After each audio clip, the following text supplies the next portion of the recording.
In 1850, the cotton fields of Wilcox County, Alabama, stretched endlessly under a merciless sun that seemed to burn not just the earth, but the very souls of those who worked beneath it. The Blackwood plantation stood as a monument to prosperity built on suffering, its white-columned mansion rising like a specter above the quarters where enslaved families lived in conditions that defied human dignity. It was here, among the whispered prayers and stifled sobs that echoed through the slave cabins each night, that a question would be asked, a question so simple yet so devastating that it would unravel secrets buried deeper than any grave. The boy who would ask this question was named Samuel. Born into bondage in 1842, he had known no world beyond the plantation's borders, no reality other than the one dictated by the crack of an overseer's whip and the endless rhythm of cotton picking. His mother, a woman called Celia by the masters, though her real name had been stolen along with her freedom, worked in the plantation house as a cook and seamstress. She was known for her silence, for the way she moved through the mansion like a ghost, her eyes always downcast, her voice never rising above a whisper. What made Samuel different, what marked him from birth in ways that both protected and endangered him, was his appearance. While his mother's skin bore the rich darkness that proclaimed her African heritage, Samuel's complexion was lighter, his features sharper, his hair softer in texture. In the brutal mathematics of slavery, where bloodline determined fate, Samuel occupied a dangerous middle ground, too dark to be free, too light to be ignored. The other children in the quarters whispered about Samuel when they thought he couldn't hear. They spoke of how Master Josiah Blackwood would sometimes stop during his inspections of the slave quarters and stare at the boy with an expression that was neither kindness nor cruelty, but something far more complex and troubling. The adults would quickly silence such talk, their faces growing hard with fear. But children see what adults pretend not to notice, and Samuel began to understand that his existence was somehow different, somehow wrong, in ways he couldn't yet comprehend. Celia had spent 8 years crafting careful lies and half-truths to protect her son from a reality that would have destroyed his young mind. When Samuel asked why his skin was different from hers, she told him that God painted all his children in different colors, like flowers in a garden. When he wondered why the master never looked directly at him but never punished him either, she said that some people were simply blessed with invisible protection. These explanations satisfied a child's curiosity, but as Samuel grew older and more observant, the questions became harder to deflect. The plantation house where Celia worked was a world unto itself, filled with fine furniture imported from Europe and portraits of Blackwood ancestors whose pale eyes seemed to follow visitors through every room. Master Josiah was a man of 43 years, unmarried, despite the social expectations of his class and wealth. His sister Margaret Blackwood served as the plantation's mistress, managing the household with an iron fist wrapped in silk gloves. She was known for her charitable work among the local congregation and her strict adherence to moral principles. Yet there were whispers among the slaves about the true nature of the Blackwood family's piety. The overseer, a brutal man named Hayes, who had worked plantations from Virginia to Louisiana, ruled the fields with a cruelty that was legendary even in a time when such cruelty was commonplace. He carried a whip that he called his teacher, and claimed it could educate any slave in proper behavior within 3 strokes. The slaves called him the devil's right hand, and mothers would quiet crying children by threatening that Hayes would hear them. But even Hayes, for all his power and sadistic authority, seemed to understand that certain slaves were not to be touched, and Samuel was one of them. Life on the plantation followed rhythms as old as the institution of slavery itself. Before dawn, the horn would sound, calling the field hands to another day of backbreaking labor. Children like Samuel were not yet old enough for the fields, but they had their own tasks, feeding chickens, gathering eggs, helping with the endless washing that kept the plantation running. It was during these daily routines that Samuel began to notice patterns that troubled him, coincidences that seemed too frequent to be mere chance. There was the way Master Blackwood would find excuses to visit the kitchen when Celia was working, lingering over conversations about household matters that could have been settled in moments. There was the peculiar protection that surrounded Samuel and his mother, an invisible shield that kept them from the worst punishments even when other slaves suffered for lesser infractions. And there was something in his mother's eyes whenever the master was near, not fear, which would have been natural, but a kind of desperate sadness that suggested a wound that would never heal. The other slave children had their own observations, shared in whispered conversations when adults were out of earshot. They spoke of seeing Master Blackwood standing in the shadows of the quarters late at night, not inspecting or threatening, but simply watching. They described the way he would sometimes reach toward Samuel as if to touch his hair or face, then catch himself and pull his hand away. These were dangerous observations, the kind that could get a slave killed if overheard by the wrong ears. But children are natural detectives, and the mystery of Samuel's place in the plantation hierarchy fascinated and frightened them in equal measure. Celia's protective instincts had been honed by years of navigating the treacherous waters of plantation life. She knew that her son's resemblance to Master Blackwood was becoming more pronounced with each passing year, and she understood the implications of that resemblance in ways that Samuel could not yet grasp. The boy was a walking reminder of shameful secrets, a living testimony to the hypocrisy that plagued even the most supposedly righteous households in the antebellum South. In the slave quarters, where privacy was a luxury that didn't exist, and every conversation could be overheard by hostile ears, Celia had perfected the art of silence. She moved through her days like a woman walking on ice, always conscious that one wrong step could send her and her son plummeting into an abyss from which there would be no return. She cooked the master's meals, mended his clothes, and maintained his household with the skill and discretion that had kept her alive for nearly 3 decades of bondage. But children, no matter how well protected, eventually asked the questions that adults most fear to answer, and in the spring of 1850, as Samuel approached his 8th birthday, and his resemblance to Master Blackwood became undeniable to anyone with eyes to see, the moment that Celia had dreaded finally arrived. It was a Tuesday morning in May, the kind of day when the Alabama heat was just beginning to build toward the crushing intensity of summer. Samuel had been sent to gather herbs from the kitchen garden, a task that allowed him to move through areas of the plantation normally forbidden to slave children. As he worked among the neat rows of sage and thyme, he heard voices coming from the master's study, voices raised in what sounded like an argument between Master Blackwood and his sister Margaret. The window was open to catch the morning breeze, and Samuel, with the natural curiosity of childhood, found himself drawn to listen. What he heard would change his understanding of his world forever, though the full implications would take years to unfold. "The boy grows more like you every day." Margaret's voice was sharp with accusation. "People are beginning to notice. The pastor mentioned it just last Sunday, asking after your young relation. How much longer do you think this charade can continue?"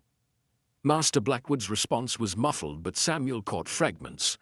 "My responsibility cannot simply..." And then, more clearly, "He is my son, Margaret. Whatever his circumstances, whatever his mother's station, he carries my blood." The words hit Samuel like a physical blow. He dropped the basket of herbs, scattering them across the garden path, and ran. He ran through the carefully maintained grounds of the plantation house, past the stables where horses worth more than human lives were groomed and fed, past the smokehouse where meat was cured for the master's table while slave children went hungry.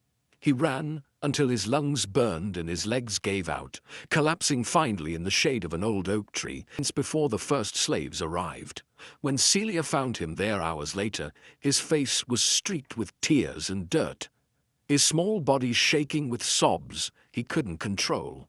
She knelt beside him in the red Alabama clay, her own heart breaking as she realized that the careful wall of protection she had built around her son's innocence had finally crumbled. "Mama," Samuel whispered, his voice hoarse from crying, "why does the master look like me?"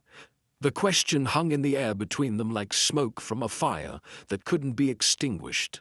Celia looked into her son's eyes, eyes that were hazel like his father's, not brown like her own, and knew that the time for protective lies had passed. The truth was about to emerge, bringing with it consequences that neither she nor Samuel could yet imagine. In the distance, the plantation bell rang, calling slaves back to work. But for this moment, mother and son remained frozen in time, balanced on the edge of a revelation that would expose the deepest hypocrisies of their world. The boy who had lived his entire life as property was about to learn that he was also the master's son, a truth that would make him neither free nor slave, but something far more dangerous, living evidence of the moral corruption that infected even the most God-fearing households in the American South. The oak tree under which they sat had witnessed generations of such moments, had sheltered countless conversations between mothers and children forced to navigate the impossible maze of slavery's contradictions. Its branches had heard whispered prayers for freedom, desperate plans for escape, and quiet moments of love stolen from a system designed to destroy the bonds between families. Now it would witness another kind of breaking, as an 8-year-old boy began to understand the true nature of the world into which he had been born. As the sun climbed higher in the Alabama sky, casting harsh shadows across the plantation grounds, Celia made a decision that would change both their lives forever. She would tell Samuel the truth.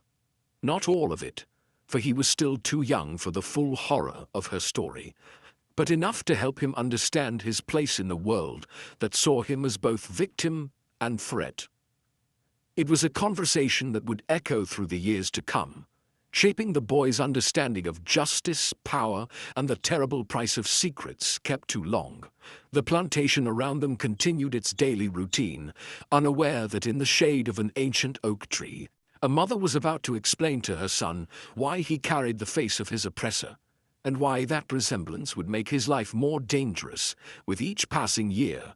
The truth that had been hidden for 8 years was finally demanding to be heard, and with it would come consequences that no one, not Celia, not Samuel, and certainly not Master Josiah Blackwood, could fully predict or control. In the months that followed Samuel's devastating discovery, the careful balance that had maintained an uneasy peace on the Blackwood plantation began to shift in ways both subtle and profound. The boy's newfound knowledge changed him, aging his features in a manner that had nothing to do with the passage of time, and everything to do with the burden of understanding truths that no child should carry. His resemblance to Master Blackwood, always present but somehow overlooked in the willful blindness that slavery demanded, now seemed impossible to ignore. Celia had done her best to explain the inexplicable, choosing her words with the care of someone defusing a bomb. She told Samuel that sometimes powerful men took what they wanted from powerless women, that children born from such unions lived in a world between worlds, belonging fully to neither. She spoke of love where it existed, and survival where love was impossible, crafting a narrative that preserved some remnant of her son's innocence while preparing him for the realities he would face. But children understand more than adults often realize, and Samuel grasped the implications of his mother's careful explanations with a clarity that terrified her. He began to see the plantation differently, noticing the way other light-skinned slaves moved through their days with a particular kind of wariness, understanding for the first time that he was not unique in carrying the bloodline of his oppressors. The revelation opened his eyes to patterns that had always been present, but had previously existed beyond his comprehension. Master Blackwood himself seemed to sense that something had changed in the atmosphere of his domain. During his daily inspections of the plantation, his eyes would linger on Samuel with an expression that mixed guilt, possession, and something that might have been called affection in different circumstances. The master began leaving small gifts where the boy might find them: a carved wooden horse, a book of Bible stories, sweetmeats from the kitchen that were meant only for the master's table. These offerings were never given directly, always discovered as if by accident, maintaining the fiction that the relationship between them did not exist. Margaret Blackwood, ever watchful of her brother's behavior and acutely aware of the potential scandal that Samuel represented, began pressuring Josiah to make decisions that had been postponed too long. She spoke of selling Celia and Samuel to distant plantations, of the necessity of removing temptation and evidence from their lives. Her words carried the cold pragmatism of a woman who understood that reputation in their social circle was more valuable than human life, and that Samuel's continued presence threatened both. The other slaves watched these developments with the keen attention of people whose survival depended on reading the emotional currents of their masters. They recognized the signs of approaching change, the subtle tensions that preceded major upheavals in plantation life. In the quarters, conversations grew more hushed, and parents held their children closer, understanding that whatever storm was building around Samuel and Celia might sweep others along in its wake. Samuel himself began to withdraw from the casual friendships he had enjoyed with other slave children. The knowledge of his parentage created a barrier that he couldn't cross, making him feel simultaneously superior and inferior, protected and endangered. He found himself studying Master Blackwood's face during the man's visits to the kitchen, searching for resemblances and differences, trying to understand what it meant to carry the blood of both oppressor and oppressed in his veins. The boy's behavior became a source of growing concern for Celia. She watched her son struggle with questions that had no easy answers, observed him wrestling with concepts of identity and belonging that challenged the very foundations of their world. Samuel would sometimes ask why God would allow such confusion to exist, why he had been born into circumstances that made him neither fully one thing nor another. These were theological questions that tested even Celia's deep faith, forcing her to confront doubts about divine justice that she had spent years suppressing. As summer progressed and the cotton plants grew tall in the Alabama heat, tensions throughout the plantation continued to escalate. Rumors began circulating among neighboring plantations about the situation at Blackwood, whispers that suggested the master's moral failings were becoming public knowledge. These stories threatened not just Josiah's reputation, but his standing in a community where maintaining the fiction of racial purity was essential to preserving the entire social order.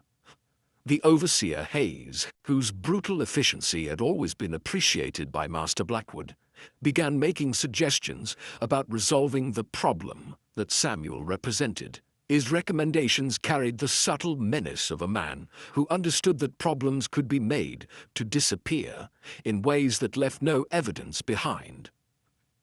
Hayes had worked plantations where inconvenient slaves had simply vanished, their absence explained by claims of escape attempts or fatal accidents. His willingness to employ such methods was part of what made him valuable to plantation owners who sometimes needed their consciences cleared along with their account books. During this period, Samuel began experiencing nightmares that reflected his growing understanding of his precarious position. He would wake in the small hours of the morning, crying out from dreams where he was chased by faceless figures, through endless cotton fields, or where he stood before mirrors that showed him faces he didn't recognize as best she could. But she knew that her son was grappling with psychological wounds that her love alone could not heal. The kitchen where Celia worked became a stage for increasingly tense encounters between her and Master Blackwood. He would find excuses to linger during his visits, sometimes attempting conversations that approached acknowledgement of their situation without ever stating it directly. These interactions were torture for Celia, who understood that any word or gesture could be misinterpreted with fatal consequences. She maintained her facade of respectful subservience while protecting herself and Samuel from implications that could destroy them both. Margaret Blackwood's pressure on her brother intensified as she received reports from friends and acquaintances about the rumors circulating in their social circles. She spoke of family honor and Christian duty, arguing that allowing such a situation to continue was not just socially unacceptable, but morally corrupt. Her arguments carried weight because they reflected genuine concerns about the sustainability of their way of life in a society increasingly questioned by outside forces. Samuel, meanwhile, began seeking knowledge in ways that worried his mother profoundly. He would listen at doors and windows, gathering fragments of conversations that painted ever clearer pictures of his situation. He learned about other plantation children who resembled their masters, about the various fates that awaited such living evidence of slavery's moral contradictions. Some were sold away to distant locations where their parentage would not be recognized. Others simply disappeared under circumstances that were never fully explained. A rare few were educated and freed, though such outcomes were exceptional rather than typical. The boy's growing awareness of these possibilities filled him with a mixture of hope and terror. He began to understand that his future would be determined not by his own desires or actions, but by calculations involving reputation, convenience, and the complex emotional needs of people who viewed him as both son and property. The contradiction inherent in his existence, being simultaneously valued and expendable, created a psychological burden that no child should carry. As autumn approached and the cotton harvest neared, decisions that had been postponed throughout the summer could no longer be delayed. The plantation's annual cycle demanded attention to practical matters, and Samuel's situation had become too prominent to ignore indefinitely. Whether through sale, education, or other means, his presence in the delicate ecosystem of Blackwood Plantation would have to be addressed before the social tensions it created reached a breaking point that could destroy everything Master Blackwood had built. The stage was being set for confrontations that would force all parties to confront truths they had spent years avoiding, revelations that would expose the fundamental contradictions of a society built on the fiction that human beings could be owned while maintaining that all humans were created in God's image. The questions that Samuel had begun asking would demand answers that would challenge not just individual consciences, but the entire moral framework of antebellum Southern society. The cotton harvest of 1850 brought with it the kind of frenzied activity that typically consumed all attention on the plantation. From dawn until well past dusk, every able-bodied slave worked to bring in the crop that would determine the year's profits and, by extension, the conditions under which they would live through the coming winter. It was during this period of intense labor and distraction that Master Blackwood made a decision that would change the trajectory of Samuel's life in ways that no one could have anticipated. Rather than selling Samuel and Celia to distant plantations as his sister had urged, Josiah chose a different path, one that reflected both his genuine affection for his son and his desire to maintain some degree of control over a situation that had grown increasingly uncomfortable. He approached Dr. Elias Weatherby, the plantation's physician and one of the few men in Wilcox County whose discretion could be trusted absolutely, with a proposal that would test the boundaries of what was socially acceptable, even in their permissive society. Dr. Weatherby was a man in his 60s, educated at Harvard Medical School before returning to Alabama to minister to the health needs of the planter class. He had delivered hundreds of babies, both white and black, and had long ago ceased to be surprised by the complexities of plantation family structures. His medical practice had made him privy to secrets that could have destroyed dozens of prominent families, and his continued prosperity depended on his ability to provide solutions to problems that could not be discussed in polite society. The arrangement that Josiah proposed was elegant in its simplicity and revolutionary in its implications. Samuel would be removed from the plantation environment, but not sold away to unknown masters.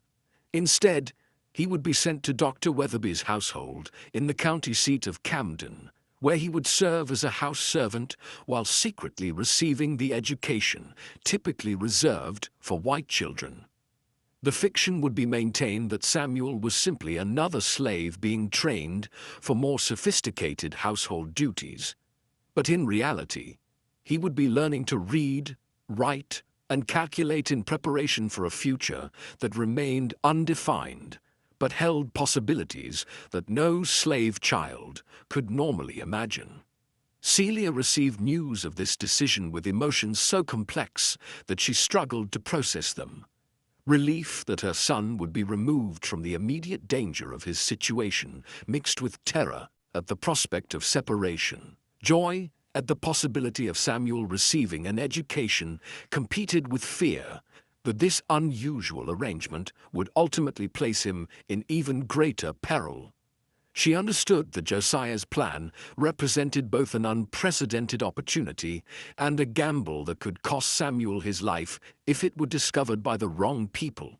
The final weeks before Samuel's departure were marked by a kind of controlled hysteria that affected everyone aware of the situation. Celia spent her days teaching Samuel every lesson she could think of about surviving in a world that would view his education as both valuable and dangerous. She spoke about the importance of never revealing the full extent of his learning, of understanding when knowledge should be displayed and when it should be hidden. These were survival skills that no mother should have to teach her child. But Celia had long ago learned that normal parenting was a luxury unavailable to slaves. Samuel himself experienced this transition period as a series of conflicting emotions that left him exhausted and confused. The prospect of leaving his mother filled him with dread, but the possibility of learning to read and write sparked excitement that he struggled to contain. He had seen how literacy transformed the few slaves who possessed it, giving them power and opportunities that remained invisible to those who could not access the written word. At the same time, he understood that his education would make him different from other slaves in ways that could prove dangerous. Master Blackwood's behavior during this period reflected his own internal struggles with the decision he had made.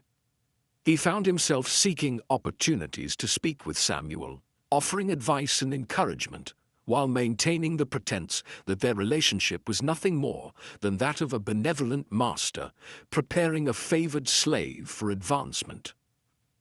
These conversations were awkward and painful for both participants, representing the closest they had ever come to acknowledging the truth of their connection, while still maintaining the fiction that kept them both safe.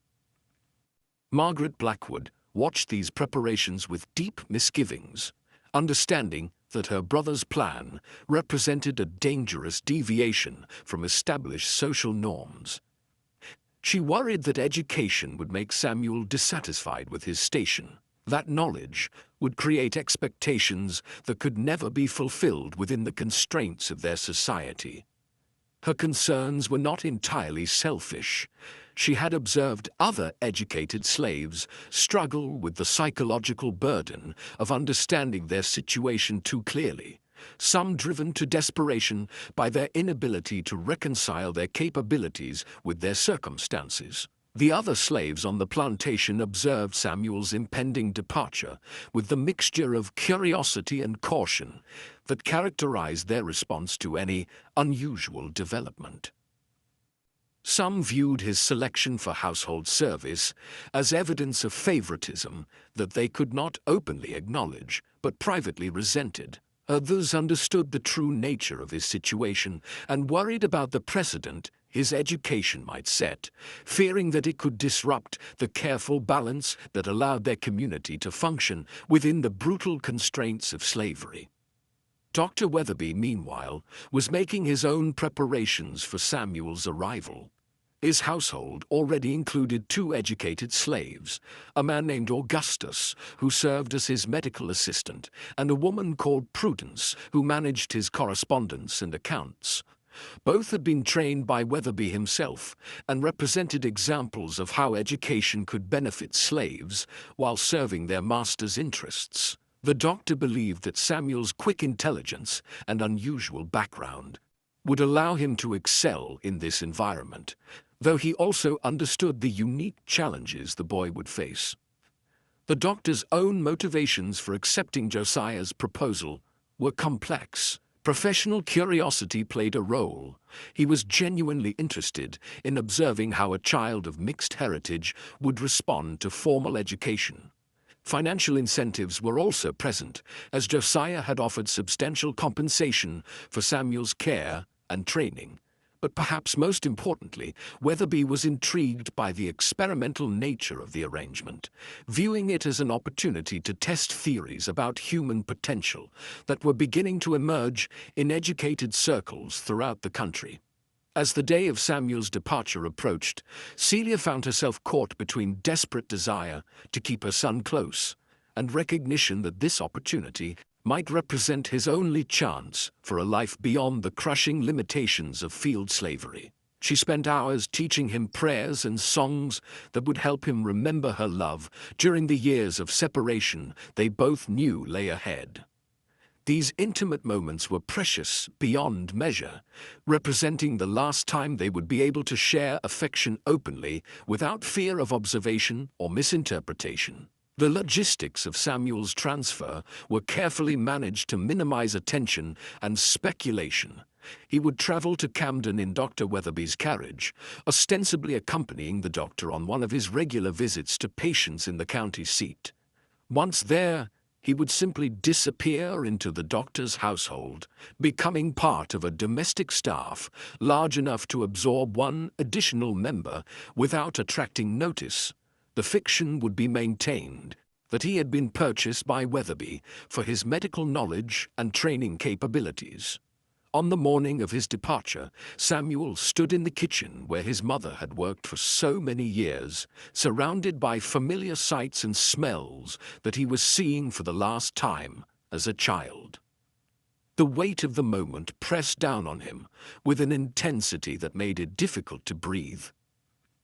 He understood that he was crossing a threshold from which there could be no return, leaving behind not just his mother and the only home he had ever known, but his entire identity as he had understood it. Celia's farewell was necessarily brief and seemingly casual, conducted under the watchful eyes of household staff who could not be trusted with the truth of their relationship. She pressed a small cloth bundle into Samuel's hands, containing items that would help him remember her during the long separation ahead. Her final words were spoken in a whisper that carried all the love and hope and terror she felt. Remember who you are, child. Remember that you are loved, no matter what else happens. As Dr. Weatherby's carriage rolled away from the plantation, carrying Samuel toward a future that remained unwritten and uncertain, those left behind struggled to adjust to an absence that created ripples throughout the entire community. Celia would return to her duties with the mechanical efficiency of someone functioning despite profound loss. Master Blackwood would throw himself into plantation business with unusual intensity, trying to escape the guilt and uncertainty that Samuel's departure had intensified rather than resolved. and Margaret Blackwood would continue her efforts to restore normal order to a household that had been forever changed by the presence of a child who was neither slave nor son, but somehow both. The road to Camden stretched ahead of Samuel like a metaphor for the uncertain path his life would now follow. Behind him lay the only world he had ever known, with all its contradictions and cruelties. Ahead waited possibilities he could barely imagine, opportunities that came freighted with dangers he was only beginning to understand. The boy who had asked why the master looked like him was about to discover that some questions, once asked, change everything forever. Dr. Weatherby's household in Camden represented a different world entirely from the agricultural rhythms of plantation life. The doctor's residence, a substantial brick house on the town's main street, served multiple functions as family home, medical office, and informal academy for the slaves whose education served both humanitarian and practical purposes. Samuel's introduction to this environment marked the beginning of a transformation that would challenge every assumption he had developed about his place in Southern society. Augustus, the medical assistant who had worked with Dr. Weatherby for over 15 years, became Samuel's first teacher in the complex navigation required for educated slaves. A man in his 40s with scarred hands that testified to years of assisting with surgical procedures, Augustus possessed an intellect that had been carefully cultivated while remaining hidden from all but a select few. His lessons for Samuel went far beyond reading and writing to encompass the psychological skills necessary for survival in their unique position. Knowledge is power, Augustus explained during one of their early conversations, but displayed knowledge is danger. You must learn to be smart enough to be useful, but never so smart as to be threatening. The white folks who educate us need to believe they remain our superiors, even as they depend on our capabilities to maintain their own positions. Prudence, who managed Dr. Weatherby's correspondence and financial records, reinforced these lessons through her own example. A woman of perhaps 35 years, with hands stained perpetually with ink, and a mind capable of calculations that surpassed many educated white men. She demonstrated daily how intelligence could be wielded as a tool for advancement within the constraints of their society. Her interactions with the doctor's white patients and business associates were masterpieces of deference that concealed razor-sharp analytical abilities. Samuel's formal education began with basic literacy skills, but quickly expanded to encompass subjects that few white children of his age were studying. Dr. Weatherby believed in comprehensive intellectual development and introduced his young protégé to mathematics, natural philosophy, basic medical knowledge, and even rudimentary Latin. The boy's quick grasp of these subjects surprised even the doctor, who had expected intelligence but was unprepared for the depth of Samuel's curiosity and retention.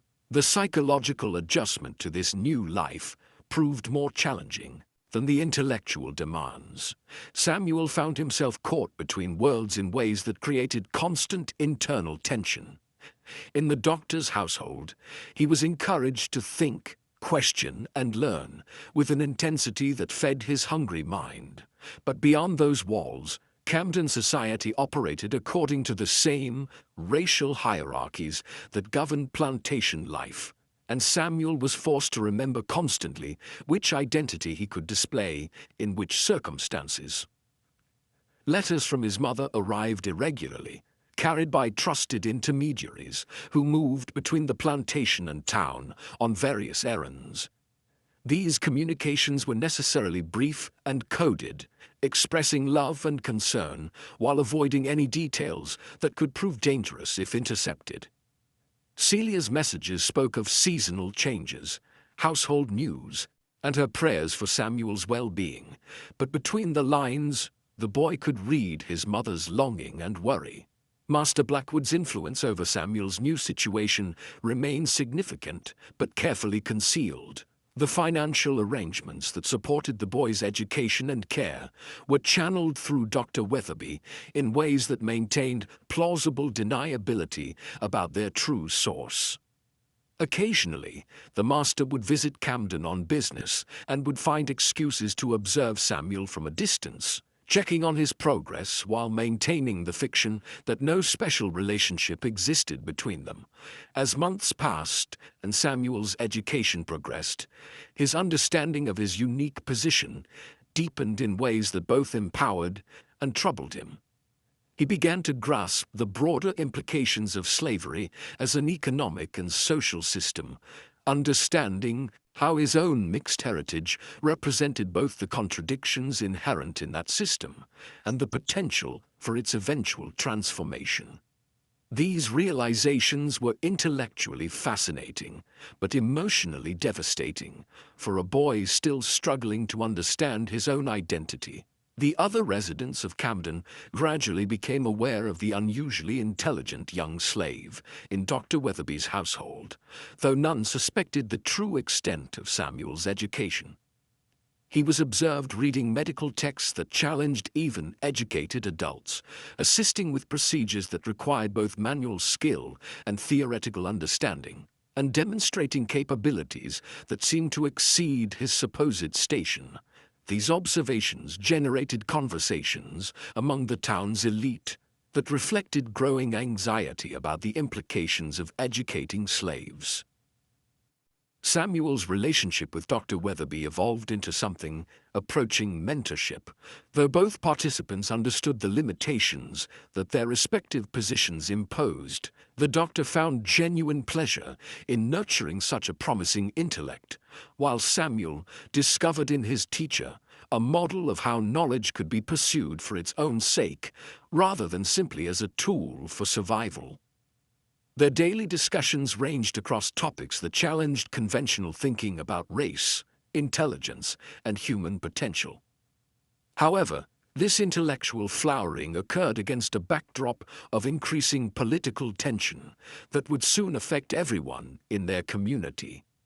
The Compromise of 1850 had temporarily diffused national conflicts over slavery, but in Alabama, debates about the institution's future were intensifying among educated classes who understood that external pressures were mounting. Dr. Weatherby's household, with its unconventional approach to slave education, represented exactly the kind of experiment that critics of slavery pointed to as evidence of the system's internal contradictions.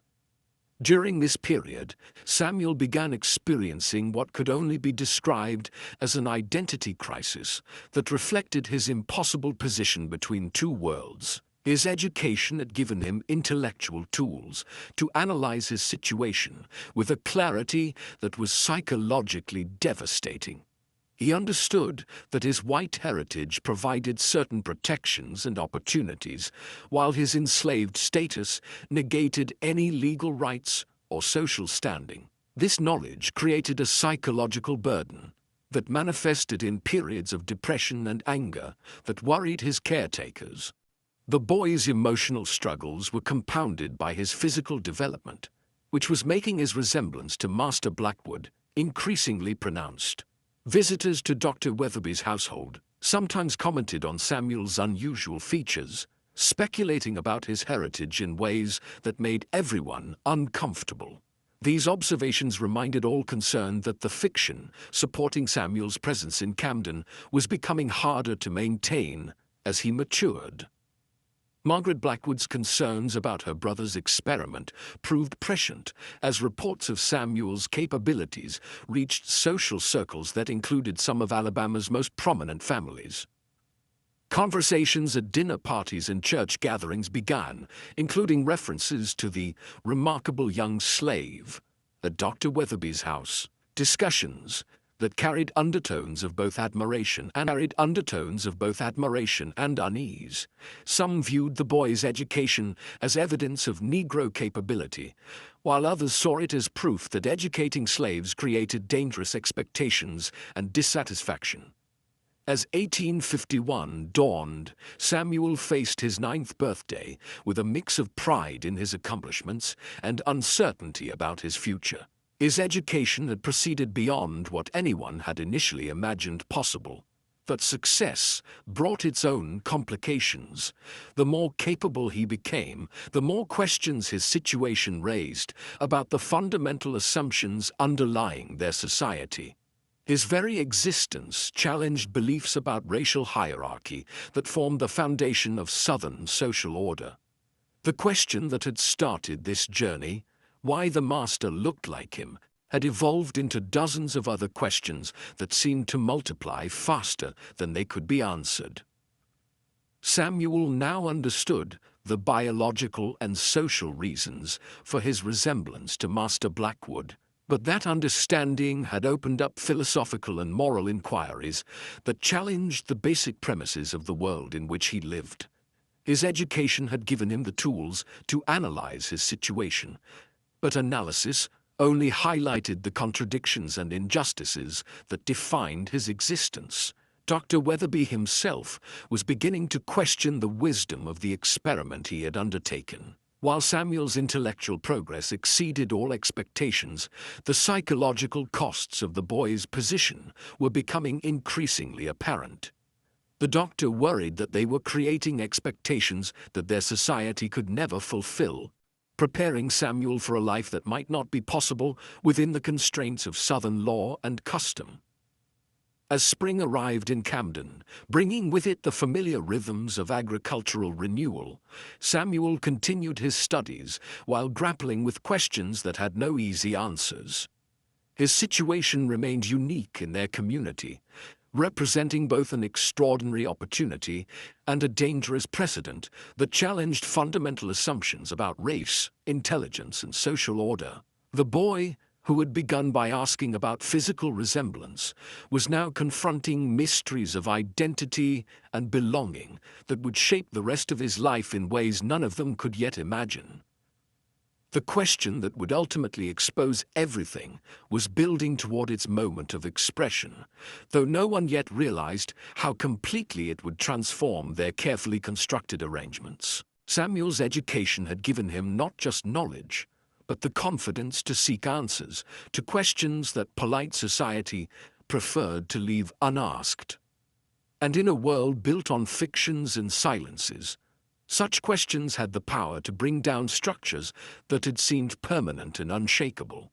By the summer of 1851, Samuel's education under Dr. Weatherby had progressed to levels that would have been remarkable for any child of his age, regardless of race. His abilities in mathematics, natural philosophy, and medical theory had developed to the point where he could assist the doctor with procedures that required both intellectual sophistication and practical skill. However, this academic success was creating complications that none of them had fully anticipated when the arrangement began. The political climate in Alabama was growing increasingly volatile as debates over slavery's future intensified throughout the South. Dr. Weatherby found himself under scrutiny from neighbors who questioned the wisdom of educating slaves to such an advanced level. Whispered conversations in Camden's social circles suggested that the doctor's experiment was attracting attention from authorities who viewed educated slaves as potential threats to social stability. It was during this period of mounting tension that Samuel made a discovery that would force the final confrontation everyone had been avoiding. While organizing medical texts in Dr. Weatherby's study, he found a collection of correspondence between the doctor and Master Blackwood that detailed not just the financial arrangements supporting his education, but explicit acknowledgement of his parentage and discussions about his ultimate fate. The letters revealed that Master Blackwood had been planning to eventually manumit Samuel and send him north, where his education and light complexion might allow him to pass for white and build a life impossible in the South. However, these plans had been complicated by growing political tensions and Margaret Blackwood's increasingly vocal opposition to any arrangement that might expose the family to scandal. Samuel confronted Dr. Weatherby with the letters on a humid August afternoon that would forever mark the end of his childhood. The conversation that followed was the first completely honest discussion of his situation that the boy had ever experienced. Dr. Weatherby confirmed Samuel's parentage, explained the complex motivations behind his education, and revealed the uncertain plans for his future that hinged on political developments beyond their control. Your father wishes to give you opportunities that his position makes impossible to provide openly, the doctor explained. But the world is changing in ways that make our arrangement increasingly dangerous. There are those who would see your very existence as evidence of moral corruption that threatens the foundations of our society. The revelation that Master Blackwood had been planning his freedom created emotions in Samuel that were almost impossible to process. Joy at the prospect of liberation mixed with anger at having been kept ignorant of these plans. Understanding that his father cared enough to risk social standing for his welfare, competed with resentment that this care had been expressed through secrecy and deception rather than open acknowledgement. Within weeks of Samuel's discovery, the careful balance maintaining their situation began to collapse. Margaret Blackwood, learning of her brother's manumission plans through household servants who had overheard conversations, threatened to expose the entire arrangement unless it was terminated immediately. Her ultimatum forced a crisis that had been building since Samuel first asked his devastating question years earlier. Master Blackwood arrived in Camden on a September morning, heavy with the weight of decisions that could no longer be postponed. His meeting with Dr. Weatherby and Samuel took place in the doctor's study, where the boy's education had flourished and where his future would now be determined. The conversation was formal yet emotionally charged, representing the closest the three of them had ever come to acknowledging the true nature of their relationships. The situation has become untenable, Blackwood explained, his voice carrying exhaustion that reflected months of internal struggle.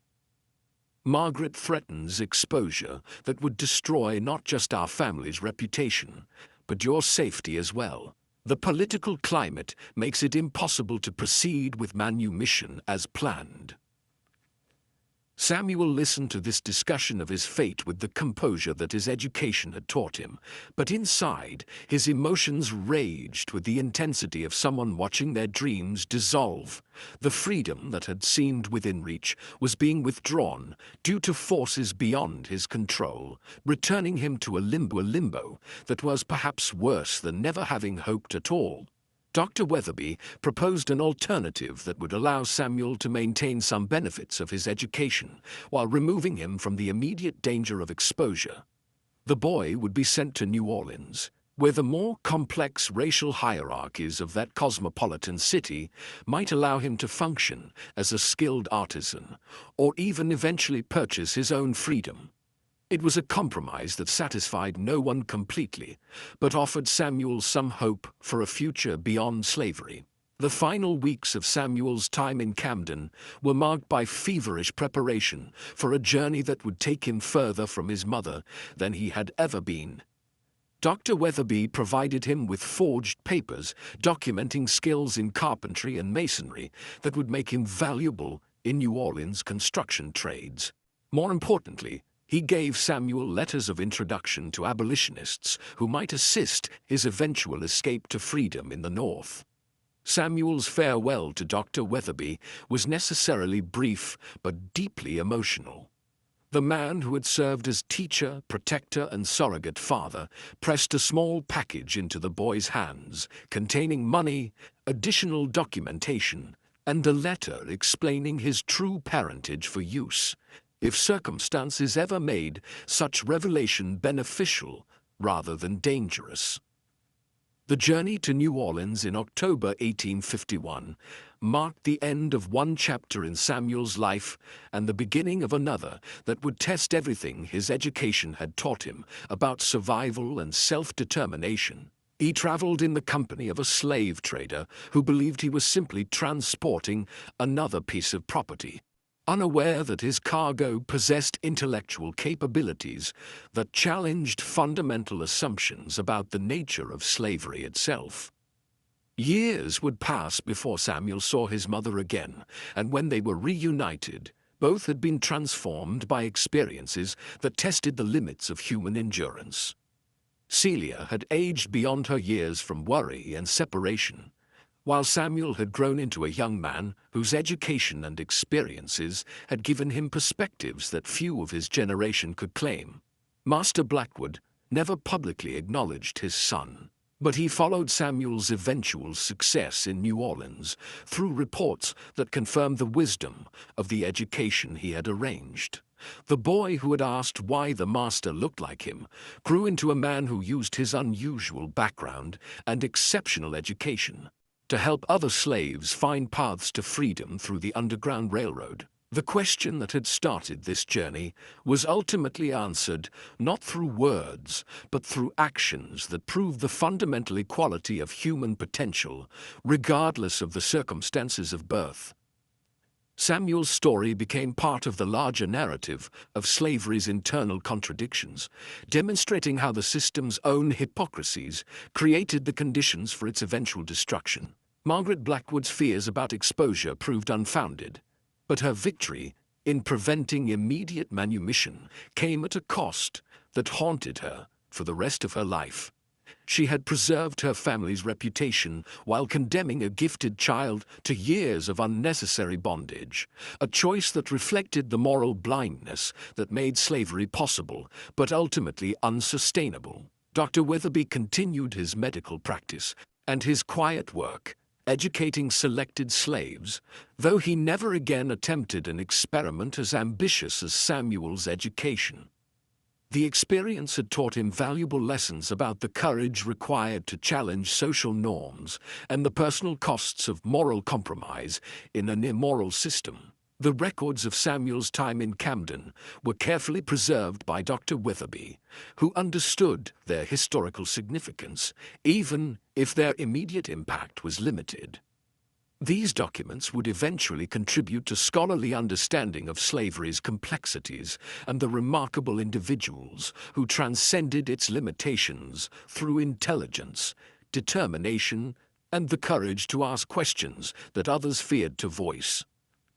In 1862, Samuel's story came full circle when he returned to Alabama as a free man, wearing the uniform of the Union Army. He served as a scout and interpreter, using his knowledge of the region and his understanding of slavery's operations to assist in the liberation of other enslaved people. His military service represented both personal vindication and symbolic victory over the system that had once claimed to own him. The plantation where Samuel had been born was among those he helped liberate during the Civil War's final campaigns. Standing in the kitchen where his mother had worked and where he had first learned to question the contradictions around him, Samuel reflected on the journey that had taken him from enslaved child to educated freeman to Union soldier. Celia lived to see her son's triumph, though she did not survive long enough to witness the full flowering of the freedom that his questions had helped create.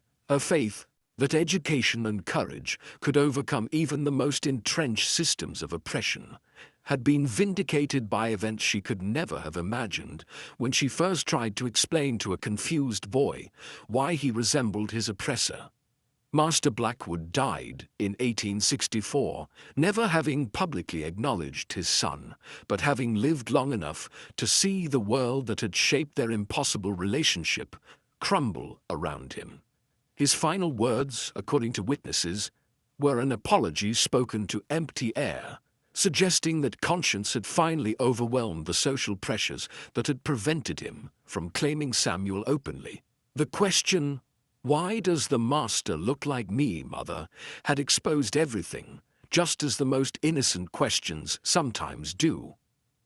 It revealed the moral contradictions that made slavery unsustainable, the human cost of systems built on racial fictions, and the power of education to transform individuals and ultimately society itself. Samuel's story became part of the larger narrative of American freedom, proof that human potential cannot be permanently suppressed by legal bondage or social prejudice. The boy who had been born into slavery, but educated in secret, grew into a man who helped destroy the system that had claimed to own him, demonstrating that some questions once asked change everything forever. The records suggest that Samuel lived until 1903, dying as a respected educator and community leader in Chicago. His final years were devoted to establishing schools for freed slaves, ensuring that other children would have access to the education that had transformed his own life. He never forgot the question that had started his journey toward freedom, and he never stopped believing in the power of knowledge to overcome even the most entrenched systems of oppression. The slave boy's question had indeed exposed everything, not through dramatic revelation, but through the gradual accumulation of courage, education, and determination that ultimately proved more powerful than the chains that had once bound him.